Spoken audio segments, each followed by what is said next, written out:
So since everyone here has seen Lady Bird, I wanted to sort of, and we know it's not a true story. But I did want to talk a little bit about Sacramento because I was at the National Board of Review last night, and Stephen Colbert presented Greta with her award last night, and he brought up a moment in Lady Bird that really struck me as well. When Lady Bird is talking to the nun, and she talks about how the care with which Lady Bird writes about her hometown and about how details can often mean love. And that, I found it such a resonant part of the movie, and it also speaks to me about how you feel about where you are from. So let's start with talking about what it was like when you were a kid and growing up in Sacramento.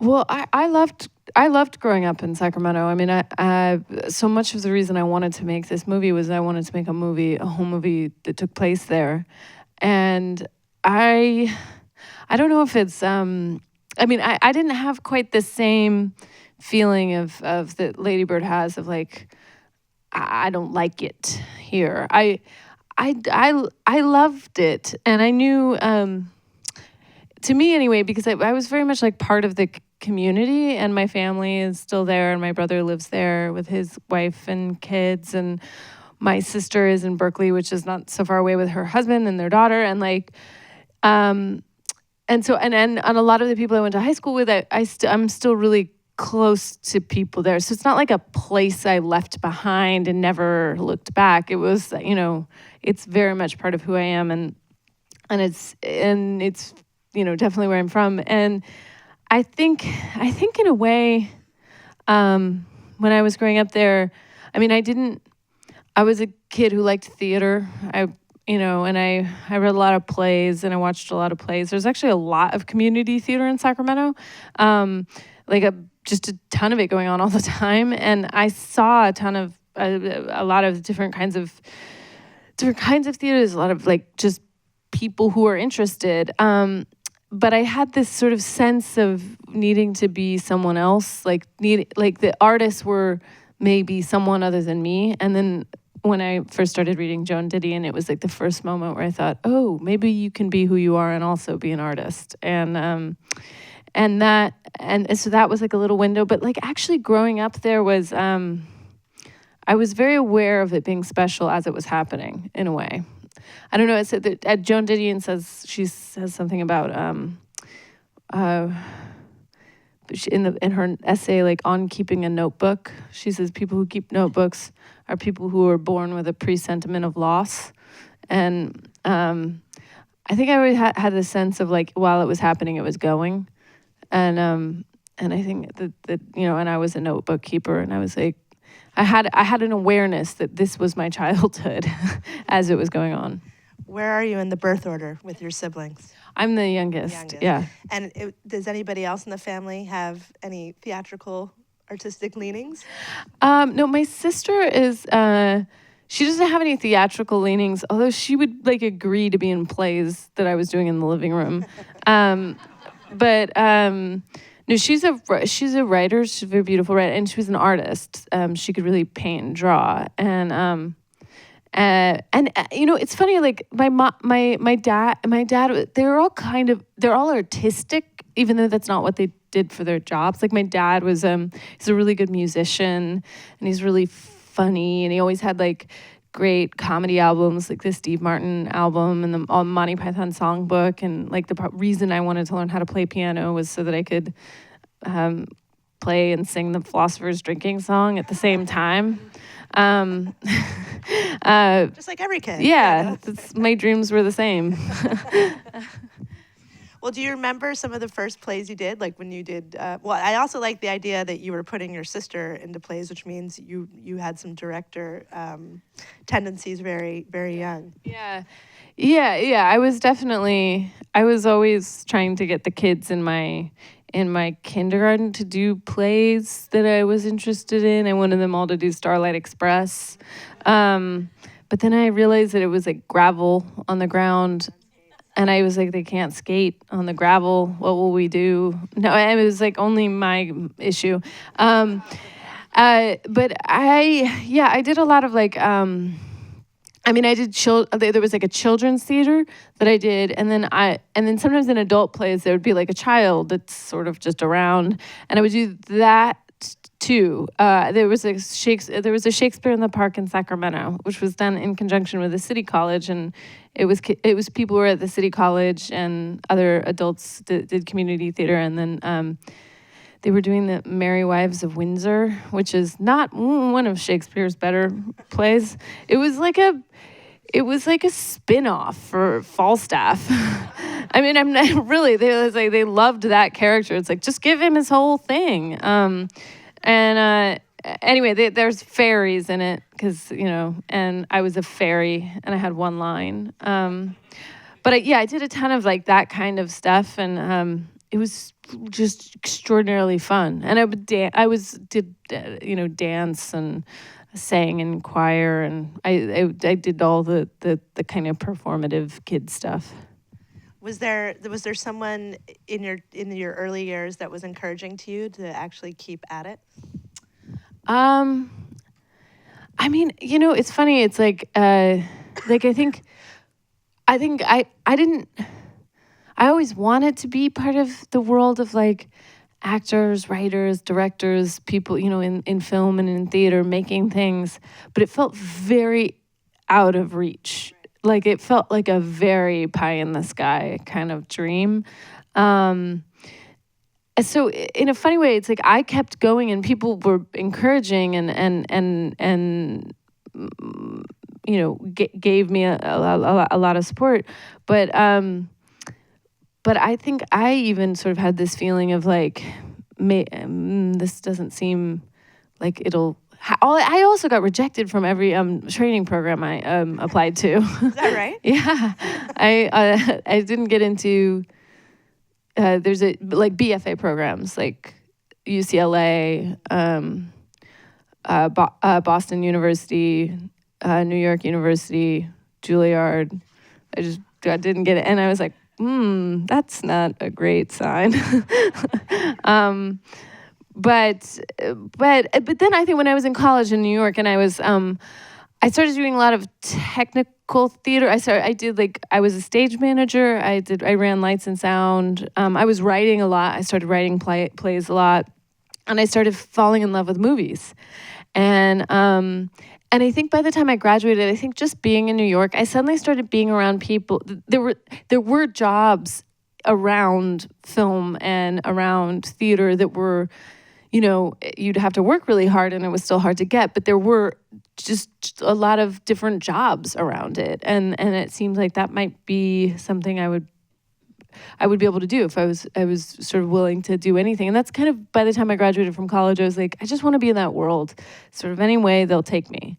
And so I did sort of everything that came my way that I could possibly do, because I thought I'm probably going to land somewhere if I just keep going at it. It's impressive, though, because it's such a hard business, as I'm sure everybody here knows, to actually have the wherewithal to keep going, especially if you're not getting positive feedback along the way. Yeah, no, it is. I mean, it is, but the luckiest thing that happened to me was that I found a group of people who were really making their own stuff early, and that they took what they did very seriously, and it was like kind of community, and the feedback and support that we gave each other. That was actually worth more than I think even anyone hiring me was finding that group of people. So what was your first paid acting job? Well, technically I was paid like a very little bit on like the early micro budget movies that I did. Are you talking about like I shouldn't have said that word. I know. I almost said it. Like the Joe the Swan DIY. I got those. I did get something, but it wasn't like enough to live on. So I still had day jobs. What did you get your SAG card for? I got my SAG card for Greenberg. Oh, really? Yeah, I'd done 2 other SAG things before then, but it was like the waiver, and it was a lot of money for me to join, and then I joined, and I was the proudest thing, like getting the card, and that was I still had day jobs through 26. And it was a big deal when I was able to not do that anymore. How did you find that group of the DIY artists, and how essential was that in you learning how to keep acting? Well, the DIY people, I met my senior year of college. I went to South by Southwest Film Festival in Austin, Texas, and a lot of those people were there, and a lot of them actually lived in New York, like Josh and Benny Safdie, who've made great movies, most recently Good Time, which is a great movie, and they were there. Rai Russo-Young, who's a director, she was there. The horror director Ty West, and I mean, there's like Aaron Katz, the Duplasses, Andrew Blajowski, Joe Swanberg, like all these people were there, and then they kind of plugged me into then they had friends, and it was less, in some ways, it was less about like. It was about the making more than anything. Like they were so excited to make things, and they weren't waiting for anyone to give them permission. They were just going out with the cameras they had, with the money they could scrounge up, and just shooting and getting better and figuring out how to construct things. And that was just incredibly helpful, because I hadn't gone to film school, so it was my beginning of what was my film school. Yeah. It's so interesting, because it's almost like going back to the Joan Didion quote, you don't know you're in a movement until you're sort of past it. But I mean, this was a really interesting time for film. I mean, I think moving to digital really helped start this wave of creative people sort of just saying, we don't need to wait for funding, we can just go out and do it. Yeah. Did you guys have that sense at all, that this was like a new thing that was happening, or was it just all happening so quickly? I mean, in retrospect, and I think certainly when I look at what some of the people who were around have achieved, like it definitely if I think it accumulates power in my mind that time. I would say that group of people and making those kinds of movies, what it did feel like is this very pleasurable feeling of, I think when you're an actor or you have any desire to be in something that you have to be chosen for, there's this feeling of like pounding on the door and being like, oh my God, let me in. How do I get in? And then it was like that group of people were like, psst, round back, there's a party. And I was like, is there? Are we allowed to do this? And it just, and then you're like, oh, maybe we don't even need to get in there. Like, maybe we can just keep doing this over here. And maybe it's cooler. Yeah. So what was it like when you did Greenberg, which is, I guess, would you consider that like your first big? Definitely. Yes. Yeah, definitely. So what was that experience and learning curve like for you? Well, it was, I loved the script right away when I read it. I loved Noah's other movies. I knew it kind of in my bones. I kind of knew the rhythm of the script. I understood that character. I felt like it's very rare that you read a role that you feel like, that's mine. I just, even if someone else plays it, like I think it's mine. I mean, sometimes they do play it. But I had that feeling, and I auditioned lots of times for it. I was going to ask how many times you had to go in. Lots. Because I think there was like this sort of like question, I think, in people's minds, because those movies were so scrappy that there was a feeling of, does she know what she's doing, or is this just happening? Like, and so there was this kind of need to make sure, to vet whether or not I could kind of like reproduce stuff. Anyway, but getting it was huge, and it was a huge, turning point. Obviously, I got my SAG card, it was like instantly working with Harris Savides, the late great Harris Savides, who shot it, who's one of the greatest cinematographers who's ever lived. Ben Stiller was in it, Reese Fons was in it, Merritt Weaver, who I'd watched and loved for so long.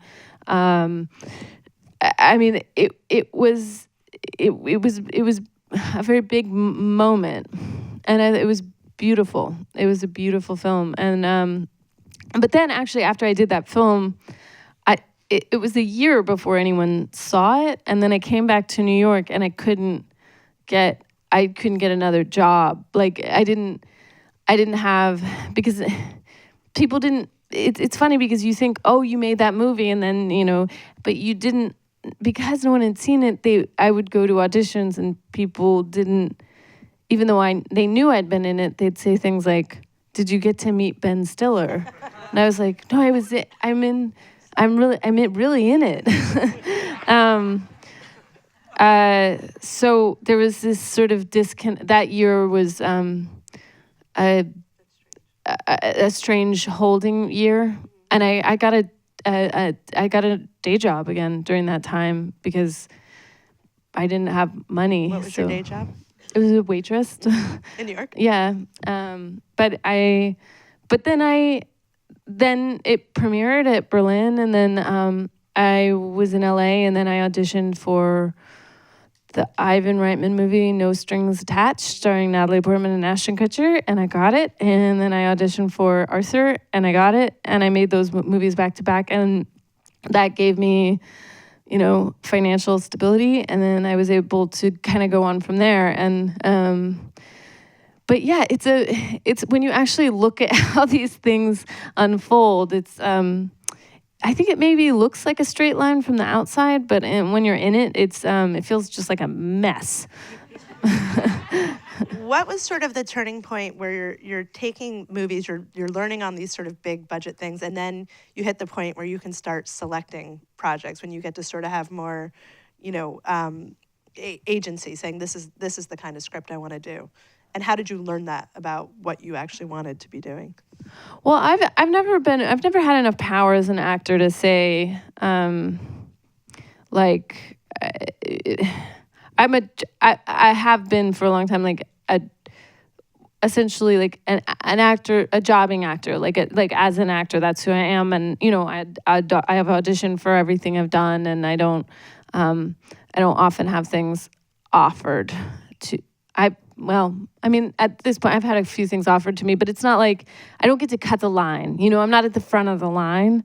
But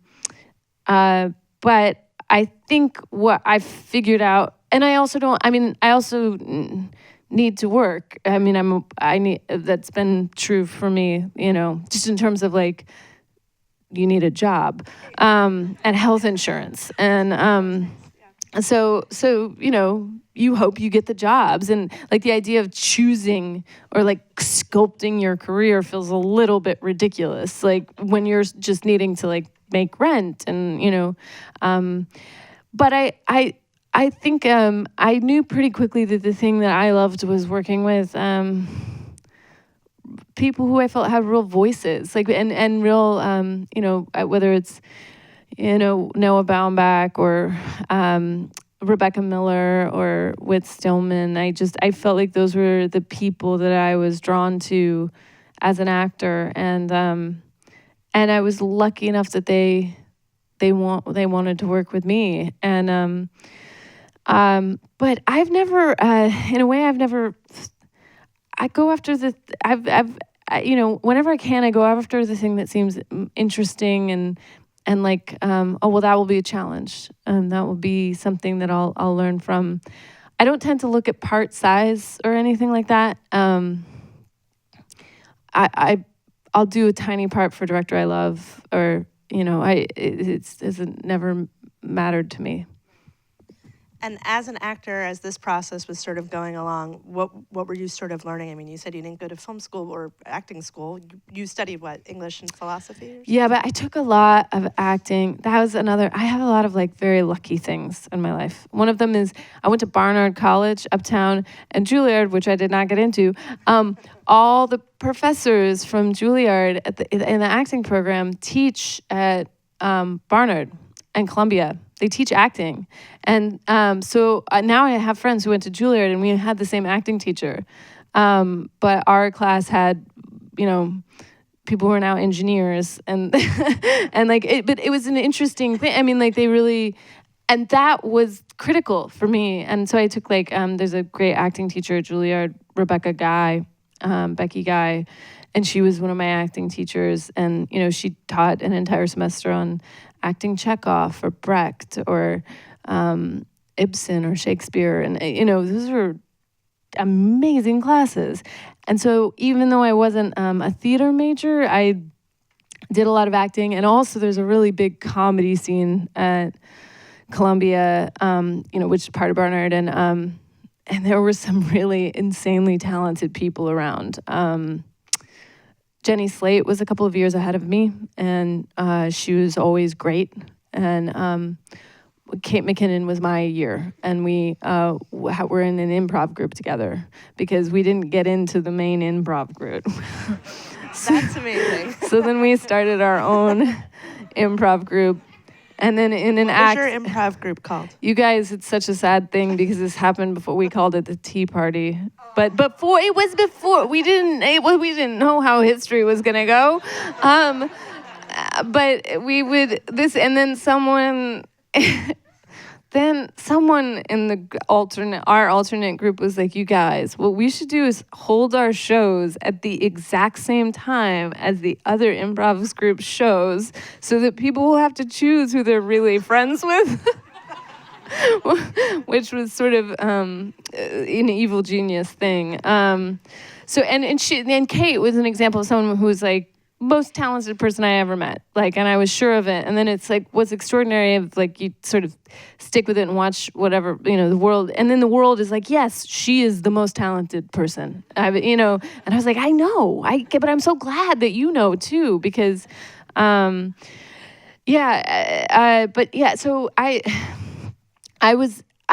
even though I'd never had this proper training program, but I just was very lucky with who was around and what was available. But everything to me feels like a patchwork quilt of what I've had of training as an actor and a writer and a director. And it's really been like, because of it, I've just thrown myself full on to anyone who would, like any project that would have me. I just gave it everything I had. And, but yeah, it feels very, you know, patchwork quilt, very much like more of an apprentice kind of ship whenever I could get it.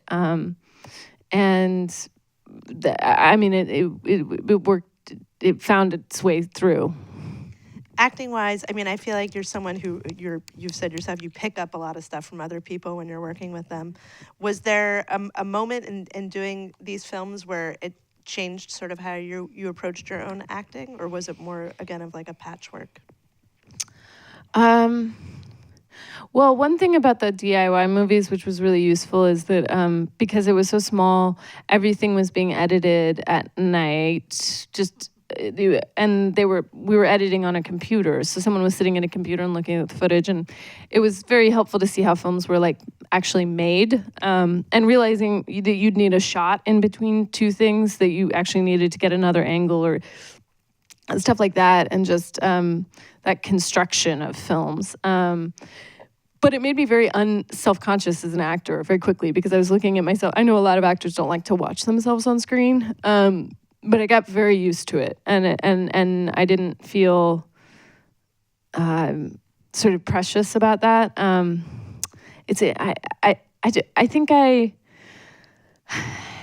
I don't know. I went through all the normal things. I think people who, I don't know if anyone in this room relates, but I think there's a feeling if you've never acted in a film before, maybe you think that. I went through a whole period of time where I thought maybe the thing is to do is just not move your face, because you think like it's subtle, and then you're like, nope, you're just not making any expressions at all. That's not the same thing as film acting. You look like a dead person. But you know, it's like you're trying to figure it out. I mean, film is a different medium, and I know great acting is great acting, and it's all about truth. And I've worked with, Laurie Metcalf is, I've seen her on stage, I've seen her on television, I've seen her on film.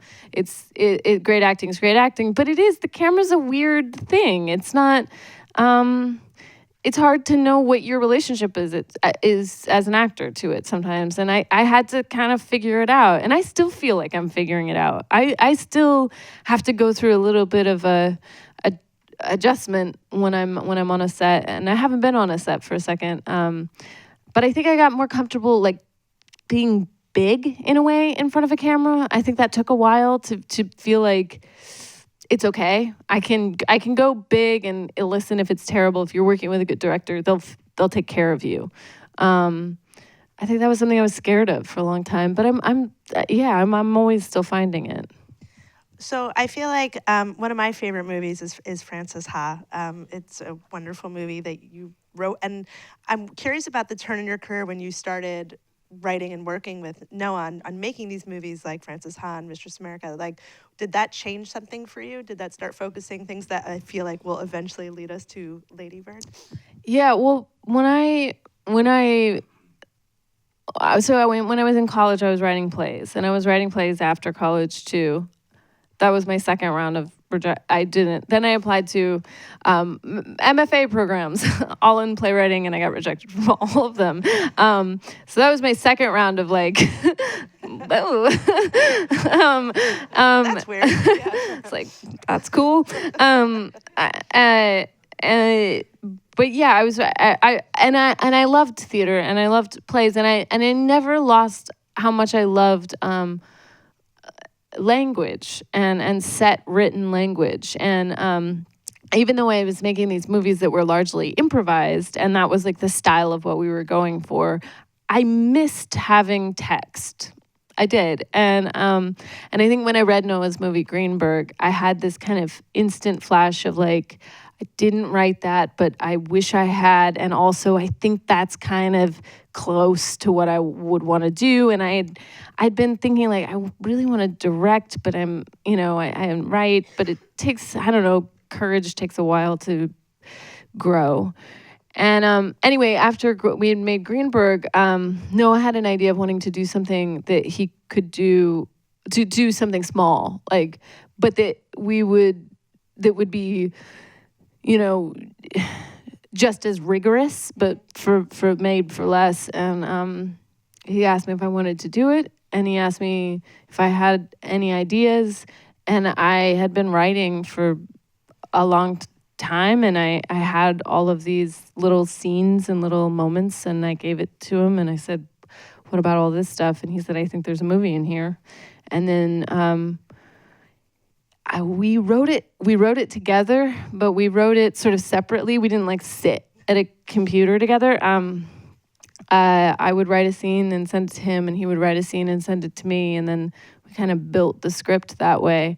And I've never really written with anyone else like that. We just always saw the same thing. There's a great deal in the Venn diagram of our brains. There's a lot of overlap, and it was a tremendous amount of fun. And then it was sometime after we'd finished making Mistress America, which was the second movie we made together. I had started writing Lady Bird, but I didn't know what it was going to be yet. I just kind of worked on it on my own when I had time. But when I had a finished script, I sort of had a moment with myself where I was like, well, I think it's a good piece of writing. I think I could give it to someone else to direct. I know a lot of directors, and they would do a good job. But it felt very much like, if you don't do this now, I don't think you're going to do it. So do you want to do it now or not? And then I said, all right, let's go. Let's go. It's like somebody said, I think Cheryl Strayed said this. I like Cheryl Strayed. She said something like, she said like, oh, people always ask kids like, well, what would you do if you knew you couldn't fail? Which is a good question to ask, but it's like, and then she was like, but ask yourself like, what would you do that you would do if anyway, even if you failed? And I think that was like sort of the thing I came to with directing, and I was like, even if this goes completely sideways, I think I will have rather had thrown my hat in the ring.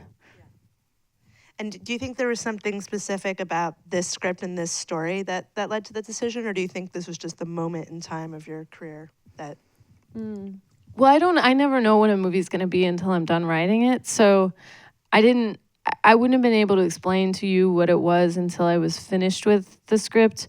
But so, yeah, I mean, it happened to be this. I knew when I set out to do it, I was like, I want to write something that centers around a mother and a daughter, and I want to make something based in Sacramento. And those were the two things that I knew. And then everything else that it became, I discovered along the way. But yeah, I didn't know until it was written, basically. From talking to your actresses in the movie, I think there's probably something that's very special about an actor becoming a director and how they treat actors on a set. And like, I don't know, I feel like for people not in the acting career, you're like, oh, if I'm ever the boss, I'm going to make sure that I'm always going to do this because I hate when other people do this. Were there things like that you knew you wanted to run your set like from maybe experiences that weren't as good? Yeah, definitely. And also from experiences that were good. Like I had a really great experience as an actor working with Mike Mills. He made me feel very very inspired and very free, and he runs a really beautiful set. And I took from him, I have every crew member wear name tags, including myself, which sounds like a small thing, but actually, especially for actors who are only coming in for like 2 or 3 days, it's really overwhelming. It's like 40, 50 people you've never met. You don't have time to learn their name. You feel rude if you say, hey, you. You know what I mean? Like and I remember thinking like, that is so smart. That is a smart thing. It makes everybody an individual. Everybody's got a name, and it allows people to easily step into the world. It's an equalizer too, so it's less. It's an equalizer. Yeah. It's not a high, and you're more than your position. You know, you're a person, and so I stole that from him. I stole time. I mean, Noah runs very quiet sets, which I think is helpful. There's no yelling. He says there's no reason to ever yell. It's just not. Everybody can just talk a normal voice, and we can get this movie done. Which I think it sounds obvious, but no, I don't think every I've been on a lot of that. Yeah, it's like I mean, I guess on a big set it makes sense. Rolling, and you've got to like scream it to everyone. But like, if you're on an independent set, I mean, they're all standing right there. No one needs to. There's not like the effects squad or something, you know. But that no yelling, no cell phones. I don't have any cell phones on set, which I think for most people is just a relief. I mean, if you need to make a call, you can leave the area where we're working. How did the teenagers or the younger people of Lady Bird feel about letting go of their phones? I think they liked it because I think that it is a true relief when someone takes it away from you. I think you think, oh, good, we'll have to look. And I sold it to them as being like acting because it's 2002. Yeah. It's like, you wouldn't have had that. Which they sort of went along with. Yeah, I mean, I think a lot about, but I think as an actor too, you have, like, you know the order an actor's day goes in. Like, the first person you see is hair and makeup. So it's really important to me that I pick everyone in that trailer very specifically. It's like, it's not just a resume. It's like, they're the first person the actor sees. You want that to be a good place to go into, you know? And I had a beautiful hair and makeup team who was so wonderful. And then the next person you see is, you know, wardrobe, or, you know, or that, like, those are in there. And then the first person you see when you're actually on set, you go to the sound cart and you get mic'd. And that person is gonna, you know, like, touch you and mic you up, and you want that person. And I had a wonderful sound mixer, Amanda Beggs. She's one of the very few lady sound mixers, and she'd worked with actually Saoirse before on another film, and it's like it's sort of like thinking about the order of their day to make it really nice as they come in, and then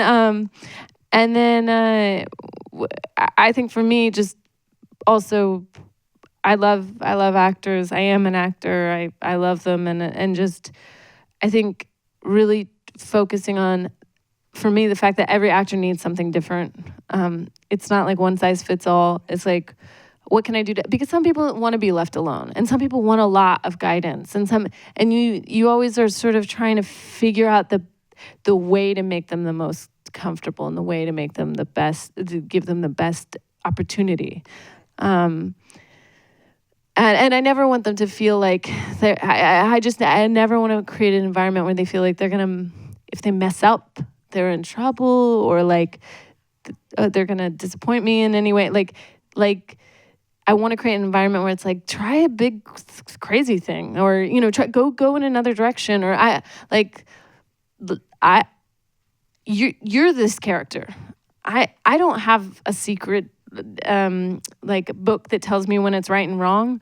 Like, we're doing this together right now, and so really allowing them to own that is a great pleasure. And I just loved watching them, which was like the best compliment I ever got was someone said, "You are so delighted when you're looking at the monitor at actors' work," and they said, "It makes me want to come back and do a good job." And I was like, that's the best thing I've ever heard about myself.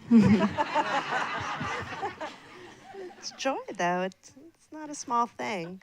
And I know from talking to Saoirse Ronan and to Laurie Metcalf and Tracy Letts, all these great actors, that you also cried along with them during certain takes. I don't know if that was intentional to make them feel at home or not, but it certainly seemed to work. Yeah, I mean, this is something every director is different, and I think there's lots of ways to be a good director. I think it's like being an actor. You have certain gifts and you have certain challenges, and I do feel like for me, something that I am is like able to feel along with them, and I thought maybe I used to think like, oh, a director should be stoic.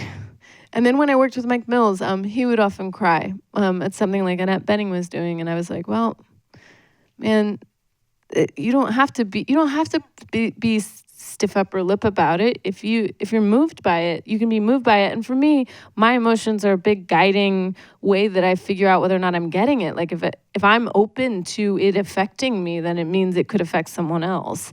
And if I try to shut that down, then I won't be able to, know if it's working, because it's like one of my compasses isn't I'm not letting it work.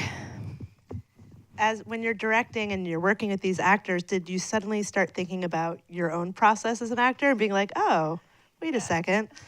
Well, mostly when you're working with great actors and you've acted and I wrote it and I'm directing it. It's this weird, like, vicarious experience that, like, for the minute that I'm watching, like, Laurie Metcalf and Saoirse Ronan and Timothée Chalamet and Stephen McKinley Henderson and all these great people act, you sort of feel like you're that good, because it's like it's coming through you, and you're like, I am all these people. And I don't know. It's like it's like you get to experience what it's like. I don't know. It's almost like being a coach of a team or something. It's like you're not doing it, but you kind of are experiencing it. Have you done any acting work since you wrapped Lady Bird? No. So I'm curious what it's gonna be like. Maybe like utterly. I don't know. It might have destroyed me somehow. No, I don't know. I haven't done it since then. I mean, I'm always amazed. I'm just amazed at what. It is such a vulnerable thing to do, and and watching them do it was extraordinarily fun, and I'm always, it's sort of like the moments where we'd be I like rehearsal. I wish we did rehearsal, but I would rehearse for a month if I could. I love doing it. I love working it out, not because I want to set it, but because I enjoy the process of just letting it kind of percolate and letting the sediment be laid down for who the characters are, and just it's not about setting. It's about opening up options and like it could be this way or this way. But yeah, watching them figure it out and watching it get very crystalline, like and very clear, and that great will that they all have to communicate with each other and to communicate to the audience. It's amazing. Yeah, I was just curious because you obviously you take from all these other directors you've worked with. I'm curious to see what it's going to be like as an actor, what you've taken from watching these great actors do their work. I don't know. I don't think you could take anything from them. I think they leave the building with it. Was there a seat in the editing process? Like, were there things you had to say goodbye to that did not make the final thing that you still think about?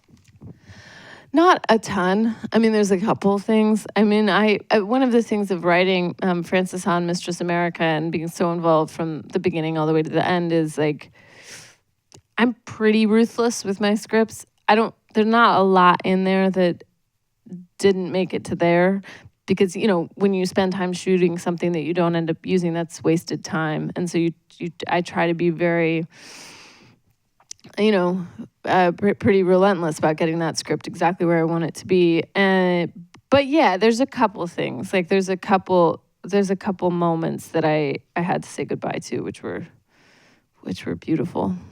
But it did, they didn't fit. Yeah. I want to get to some of you guys' questions. Let's see. Oh, well, this is right with my last question. This is from Annie.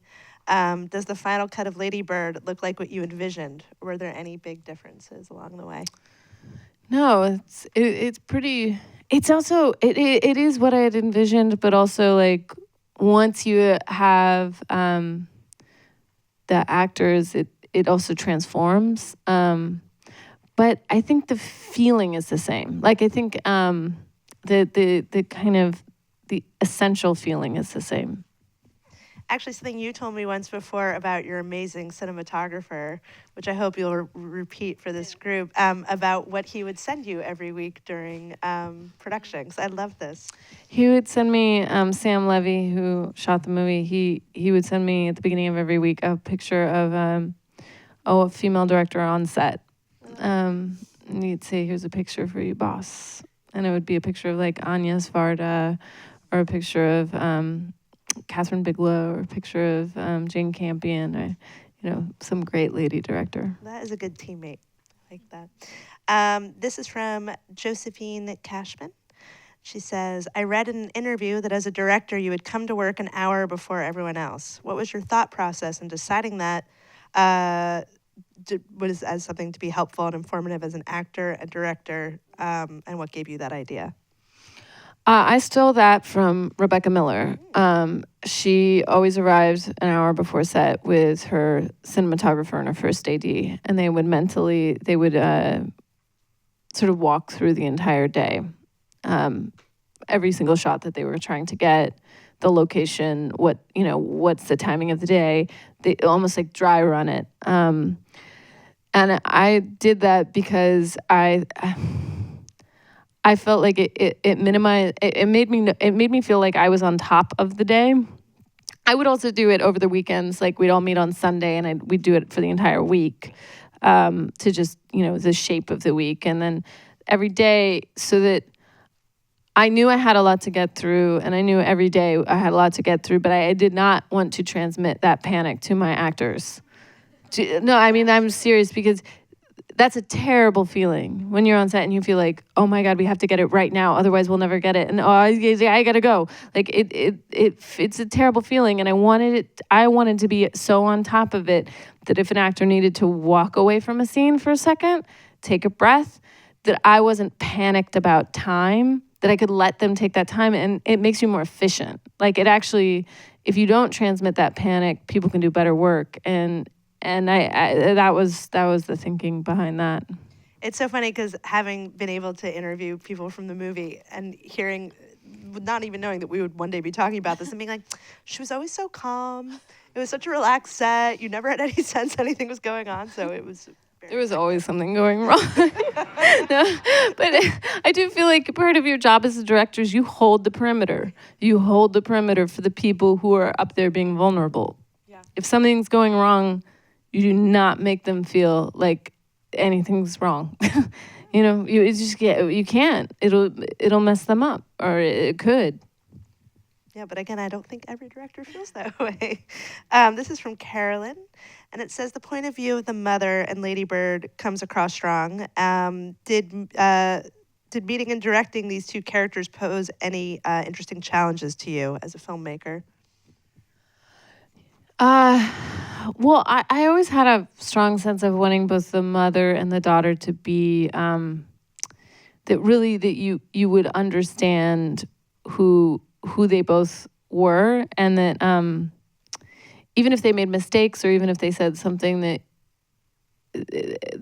they regret, or that you think as an audience, like, oh, you shouldn't have said that, or that in some fundamental way you're like, they're good people doing their level best, and that they've not always been this way, they won't always be this way, this is this moment. And so just as a filmmaker, being able to create empathy for both people, I think is the big thing. Yeah, it's an interesting line because I don't know if it's because of the age I am now, but when I watch the movie, you're like, oh, I see where the mother's coming from. Oh, I see where the daughter's coming from. And it could have, if it had gone in one direction or another, been tricky. That probably comes down to the writing. Yeah, I mean, it's writing, but it's also like, I mean, it's Laurie and Saoirse too. It's so funny that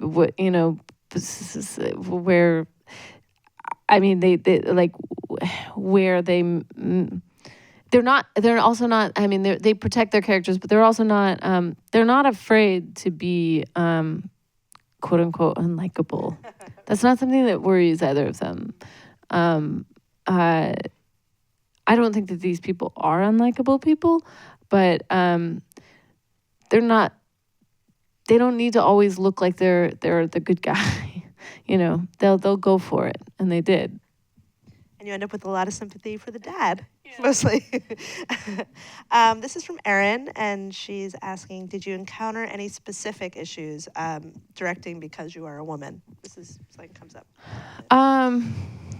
Well, I mean, I had this team around me that was great and would do anything, bend over backwards, really kill themselves to make it happen. Both the actors and the creative team and the crew and everyone. So, and my producers were just behind me. I would say that, before I got financing for it, when I had a script and I was talking to different financiers, I mean, everyone said no until Scott Rudin said yes. I mean, how many no's? How many times are we talking? Dozens? How mad are they right now? I did get one apology. Did you? Someone said I was wrong. I was Frame like, yeah, I know. And I thought, well, I came to you and you said we passed. When they were passing, did they explain was it just that they weren't understanding what the movie was going to look like, or? I mean, I don't know. I mean, again, I don't know how much of it has to do with being a woman. Right.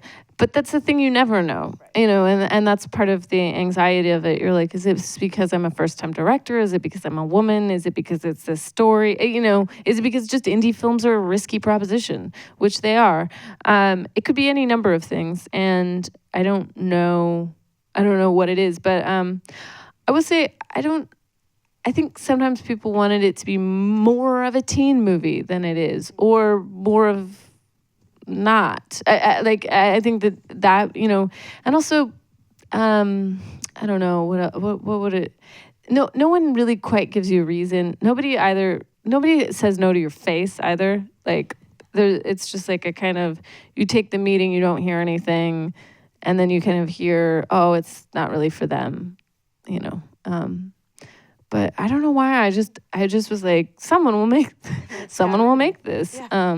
But I already had one of my producers, Evelyn O'Neill, who was my manager, is my manager. And she went to film school, but she became a manager. She kind of expressed to me she'd always wanted to produce, but she's a really great manager, and she ended up doing that. And then I'd written this movie, and I was going to direct it. And I thought, well, I've never directed, and you've never produced, but I think we can let's do this, and we can figure this out. And so we were the two of us were going around to financiers. Right. Do you think there's any sort of inherent snobbery when it comes to the term coming of age film? I guess I don't attach any snobbery to it. So, I mean, they are some of my favorite movies. I mean, movies of memory or childhood, or I mean, I think I always think of like Amarcord or 400 Blows, or I mean, those are some of the best movies ever made. So I don't attach to it. Maybe other people do. I'm trying to understand how anybody passed on it. And this goes right into what we were just talking about. This is from Ashley Carvalho. I hope I'm saying that right. That was, what is your process for getting funding for your films? Oh, yeah. I mean, meetings, yeah. You just have to keep taking well, I mean, the literal process is, I mean, I don't know if it's interesting at all. I mean, I had the script, and I'm with United Talent Agency, and they have a division there that can puts you in touch with different indie financiers and people who make movies, and you just go meet with them. And I had like a lookbook and a whole thing. I mean, it was a whole song and dance. I'm imagining that, like with acting, now that you have one, that the next time around might be. Yeah, I mean, it like night and day. I mean, it's like, that's why I mean, I think giving someone a shot is a really important thing to do, because no one does the thing that they're going to do until they do it. I mean, it's a sort of, it's a tautology. It's like you do the thing, then you've done the thing. And so I think that's important. Absolutely. And Mickey and a couple of other people have asked this question too. As a writer, how long does it take to finish a script? How long did Lady Bird take you to write? Well, we were just talking about this today. I'm not a writer who wakes up every morning and like gets my 2 hours in every day. I do other things. If I'm acting or I'm working on something else, I'm not always writing. And also writing is hard. I mean, writing's hard. It took me a couple years to write it, and that's not 2 years of solid writing, but a couple of years. I tend to overwrite. The original draft was like 350 pages long, and it was super boring. And then I pare it down and get it to where it is. But yeah, it's a long process. I would love to speed that up. But I haven't quite figured it out yet. This is from Kate, who, bless you, wrote how to say this phonetically, Kopai Titan. I hope I said that right. At the Times talk, you mentioned that some of the best moments in Lady Bird come from times you felt silly or vulnerable. Have you ever had to regretfully cut some of those moments out of necessity? And if so, can you talk about any of these moments? Oh, and I'm sorry if this crosses the line. No. Have I cut them out of necessity? I don't know. Actually, we were talking earlier today about like someone carrying a suitcase, like things like. Oh yeah, I mean, yeah, I've definitely had that. I mean, there's like, I would say once I have the script, and then with the editing process, there's definitely things I cut, but like little things I'd cut, not a lot, but just but rhythmically. Like there's this scene where Lady Bird and Julie are yelling at each other in the middle of the school, and Darlene is standing beside them, watching them, and then what happened in the shooting of it is Julie runs away, and Darlene runs after her, and Darlene has this rolly backpack, and then they run up these stairs, and each time the rolly backpack hits a stair, it like flies up, and it makes this. It was really funny, but it didn't.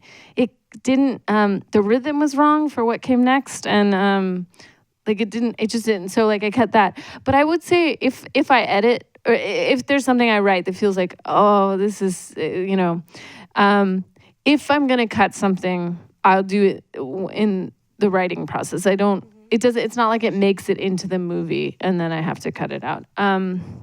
But I'm pretty good at keeping stuff in, even if I'm not sure if it's silly or that's often the gold. I mean, that's often where it is. I think you told me once that having people like sing and dance in front of each other is a great way to get them to just let go of any sort of self-consciousness. Right? That's right. I mean, it was actually fun when we were in rehearsals. Like we did. I mean, we made the 5 musical numbers from Merrily We Roll Along completely, for what ends up being about 12 seconds of screen time. But I needed it because otherwise those 12 seconds wouldn't look real. That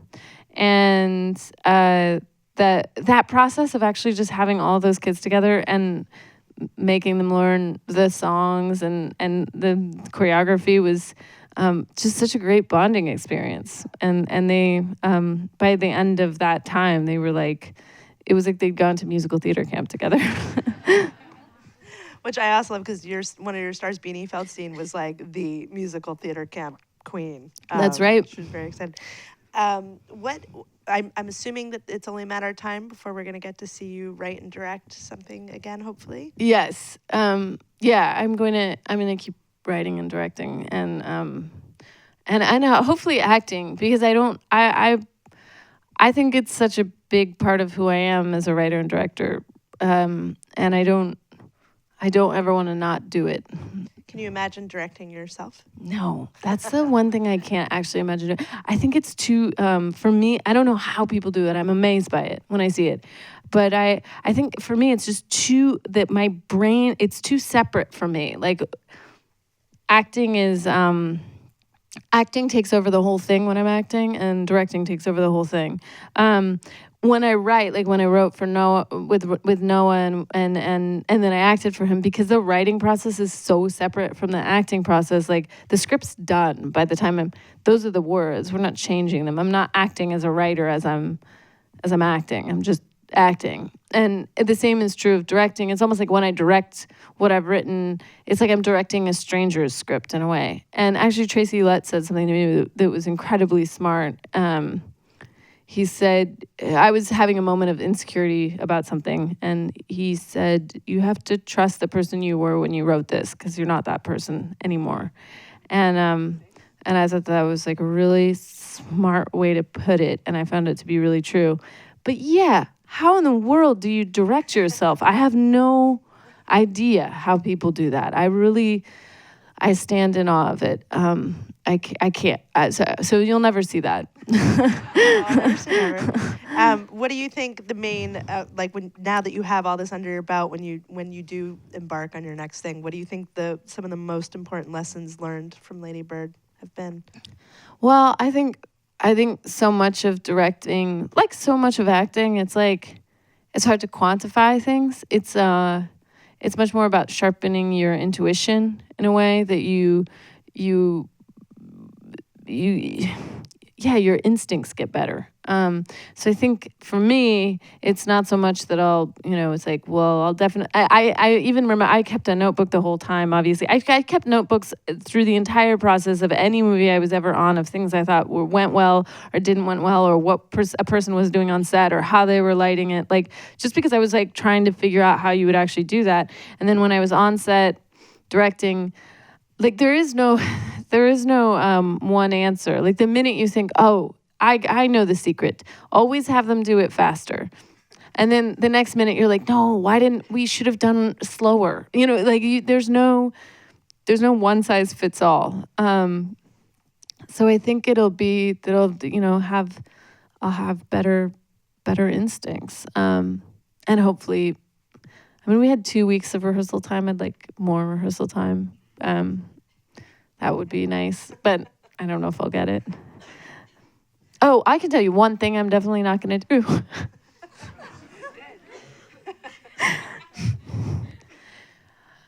I think this is a very technical, specific thing. Shooting with 2 cameras seems like it saves time. It doesn't actually, because you compromise lighting often.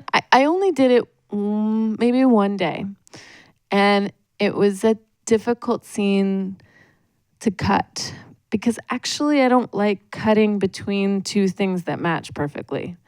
I think when you shoot with 1 camera and you're cutting between, okay, we shot this direction, we shot that direction, there's a slight disconnect, which feels more like cinema to me. I don't know any other way to explain it. And when you shoot with 2, your shots are necessarily gonna be a little different because you've accounted for both. And then and the lighting will be a little different because you've accounted for both. And then when you're watching the performers, I find my concentration, the splitting is hard. I like being able to focus on one actor at a time. And I like having the shot be able to be that shot. And that we're gonna make that shot the best thing. That is so specific. But yeah, I think it's sort of a trap because it feels really great because you're like, wow, we've got 2 today. And then you're sitting in the editing room and it feels weird. You're sort of like, this scene, I'm not going to tell you which scene it is, but there's one day that and it was, I don't know. Well, so I'm going to just take a leap and speak on behalf of the audience that we're looking forward to seeing what comes next. And congratulations on Lady Bird. Thank you. Thank you.